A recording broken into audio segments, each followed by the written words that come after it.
Now, in regards of fasting, Rajab rahimahullah ta'ala have also narrated the statement of the Rasul sallallahu alayhi wa sallam to Abdullah ibn Amr ibn al-As, may Allah be pleased with them both. When he would fast the entire the year, he forbade him and commanded him to fast. Finally, he commanded him to fast every other day. And he said, there is nothing better than that. And also, the good fasting is a fasting that does not weaken the body till it becomes unable to do what's better than that, which is fulfilling the rights that Allah has endowed upon the person, or the rights of the servant that Allah has also endowed upon the servant. For if the fasting, the voluntarily fasting, weakens any of that, then it's better to fulfill the rights of Allah first. One, for example, weakening the fasting becomes a source to weaken the body for some people. We're not saying that's the case of everyone, but for some. For it weakens them and it keeps them away from salah, prayer, or from dhikr, remembering Allah, or from seeking knowledge and learning. As the Prophet ﷺ forbade fasting Friday alone and fasting Arafah while you at Arafah. And the reason also, because it indeed keeps the servant away and it weakens him from doing remembrance and dua and supplicating to Allah during these 2 days. And these ibadat are greater in the sight of Allah subhanahu wa ta'ala than that. Ibn Mas'ud radiallahu anhu used to decrease his voluntarily fasting and used to say, it prevents me from reading Quran. And reading Quran is more beloved to me. Reading Quran is more beloved than fasting. As Sufyan al-Thawri rahimahullah ta'ala and other ai of the Salaf have stated. Also learning the beneficial knowledge from the book of Allah and the sunnah of Rasulullah sallallahu alayhi wa sallam, and teaching it better than voluntarily fasting.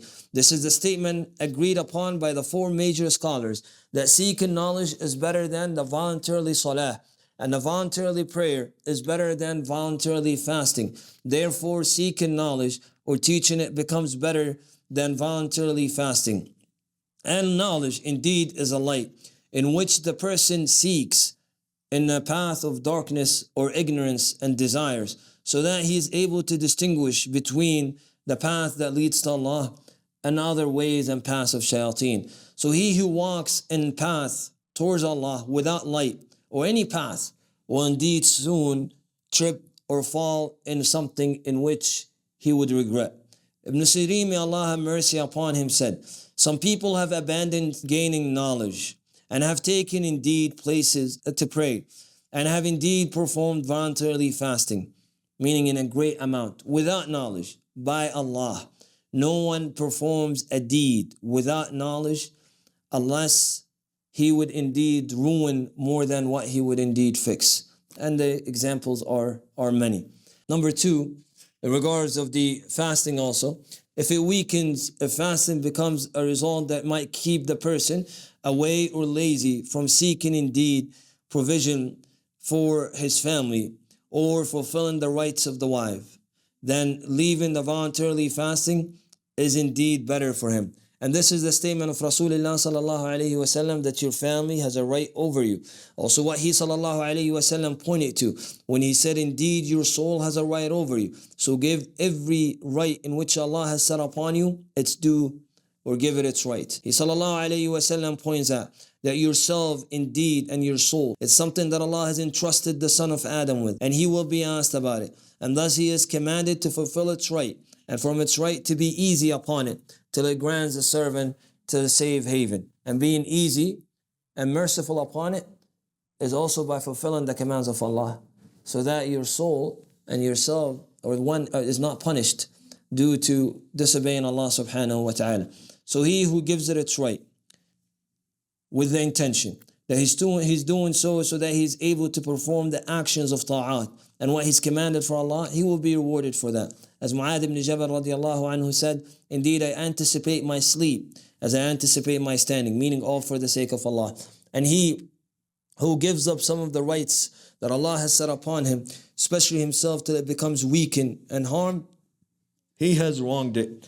And he who tortures himself by indeed setting upon it what it cannot bear and burden that it cannot carry, like voluntarily fasting to the extent in which he cannot carry, then that might indeed weaken his body, his indeed mind, and he will be able to miss actions of obedience that are great in merits, or that are indeed commanded upon him. as he sallallahu alayhi wasallam had set a great example in becoming sallallahu alayhi wasallam moderate, giving the self its right. And he sallallahu alayhi wasallam was very just. He would fast days and he would break fast. He would stand during the night till his feet would become swollen, and he would sleep alayhi salatu wassalam. He would marry women. He would eat whatever of good he would find alayhi salatu wassalam, like sweets and honey and even chicken. And at times he sallallahu alayhi wasallam would be hungry to the extent that he would starve and tie against his stomach stone to eliminate the pain of hunger. So he sallallahu alayhi wasallam chose the best of the affairs to gather between the stand of being grateful to Allah, being patient for the sake of Allah, and being pleased with what Allah subhanahu wa ta'ala has given him.